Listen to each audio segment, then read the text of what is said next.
1931, under the roofs of Paris, you'll meet a boy named Hugo Cabret. He's waiting for his story to begin. From his perch behind the clock, Hugo could see everything. The Invention of Hugo Cabret by Brian Selznick, copyright 2007, a story of redemption and purpose. The man was made entirely out of clockworks and fine machinery. What is it? An automaton. A wind-up figure, like a music box or a toy, except infinitely more complicated. But this one's too broken and rusty to do much of anything now. Who made it? No one at the museum knows. The purpose of these machines were to fill people with wonder, and they succeeded. The secret was always in the clockworks. You're a clockmaker. You should be able to fix it. Soon, Hugo's father had built several notebooks with drawings of the automaton, detailed pictures of all its parts. He cleaned them and patiently began to put it all back together. On Hugo's birthday, his father took him to the movies, as he usually did, and gave him one of the notebooks as a present. One night in the museum, no one knows how the fire started. Pack your things quickly, nephew. Your father is dead. And as your only living relative, I'll be taking you in. You'll live in the station with me, and I'll show you how to take care of the clocks in the walls of the station. I worked all day on the clocks. I loved learning how the clocks in the station worked, and I secretly repaired them. I often imagine my own head is filled with cogs and gears, like a machine. I feel a connection with whatever machinery I touch. Uncle taught me how to steal, which I hated more than anything. I cried myself to sleep most nights and dreamed of fires and broken clocks. Soon, Uncle began to disappear, and one day he didn't come back.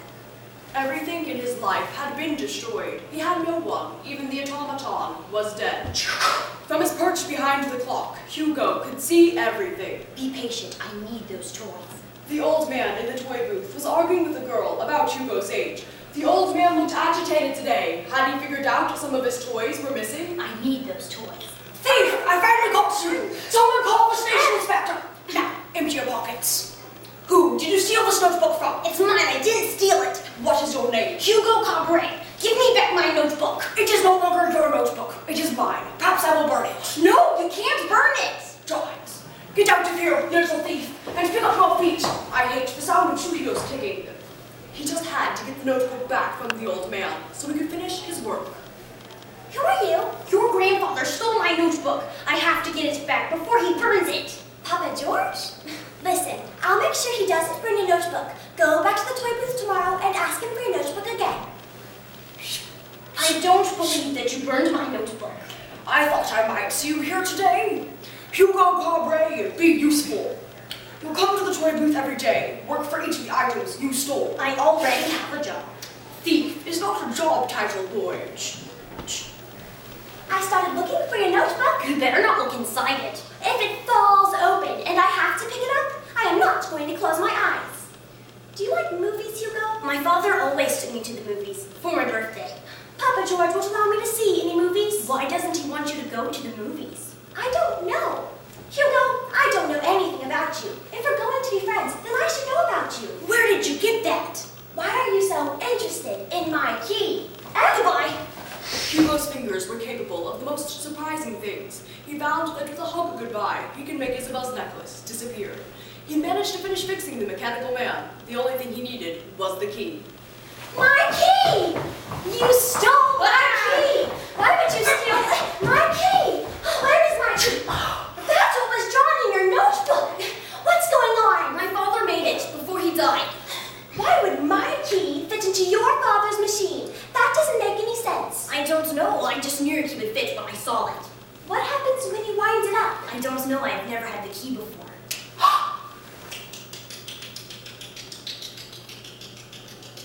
It was drawing, and it created an image that Hugo recognized immediately.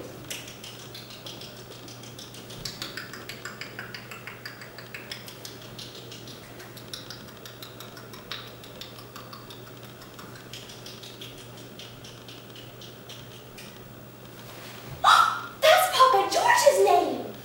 Why would your father's machine sign Papa George's name?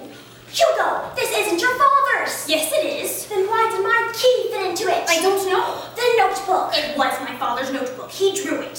Where are you going? I'm going Jean, what's going on? Isabel, who is this? His name is Hugo, Mama Jean. The boy working for Papa George. What is he doing here? We have something we want to ask you. Where did you get this? A mechanical man drew it. That's not possible. I don't understand. I have the mechanical man.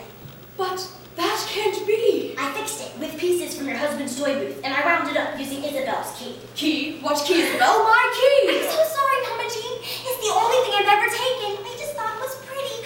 Please don't be mad at me. Oh, heavens. Take that drawing away. Don't let Papa George see it. And Isabel, put that key back in your dress. You need to take good care of it. Please tell us what's going on. The only thing I'll say is, forget about all this. We must never speak of it again. I need to find something in the library. Can you help me? Follow me.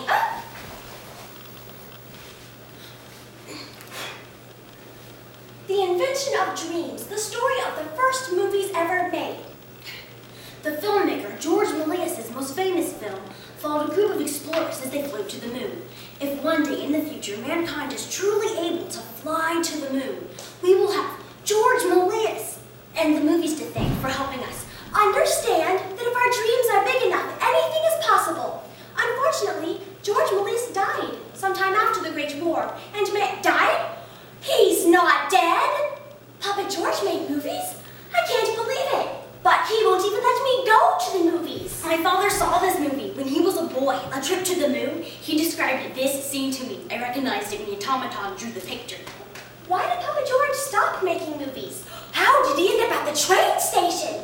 A broken machine makes me a little sad because it isn't able to do what it was meant to do. Maybe it's the same with people. If you lose your purpose, it's like you're broken. Like Papa George. Maybe we can fix him. So, is that your purpose? Fixing things? Maybe. Isabel? We found out Papa George was Mama Jean. Hugo, he found this book. It told us about his movies. The automaton, Hugo fixed it. The machine drew a picture, and we found out everything. Not everything, I'm sure. Papa George! My parents were shoemakers. I taught myself how to fix the machines, but I dreamed about becoming a magician. So I sold my share of the factory and bought a magic theater. My wife was my assistant. We were very happy. I built my automaton, and my audiences loved him. Then the Lumiere brothers invented the movies, a new kind of magic. I wanted to be part of it. I made hundreds of movies and thought it would never end. But the war came, and everything was lost. I was forced to sell my films to a company that melted them down and turned them into shoe heels. With the money, I bought the toy booth, where I have been trapped ever since, listening to the sound of shoe heels clicking against the floor, the sound of my films disappearing forever into the dust. I thought my automaton was gone forever. Tell me, where is it now? I have it at the station. Bring it to me. Yes, sir. I'll be right back.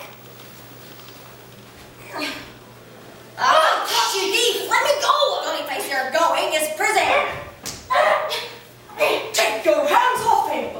I'm sorry, sir. This boy was caught stealing. Hugo, tell the inspector what you know.